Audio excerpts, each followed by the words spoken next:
কাজী নজরুল ইসলামের লেখা কবিতা হিন্দু মুসলমান।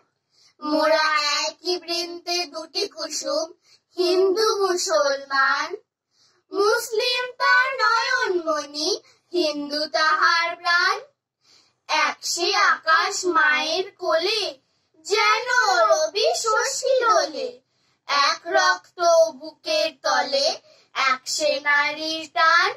মোরা একই বৃন্তে দুটি কুসুম, হিন্দু মুসলমান। মোরা একসে দেশের খাই গো হাওয়া, একসে দেশের জল। একসে মায়ের বক্ষে ফলে এক ফুল ও ফল। একসে দেশের মাটিতে পাই, কেউ গড়ে কেউ শ্মশানে ঠাই। মোরা এক ভাষাতে মাকে ডাকি, এক সুরে গাই গান। মোরা একই বৃন্তে দুটি কুসুম, হিন্দু মুসলমান। নমস্কার।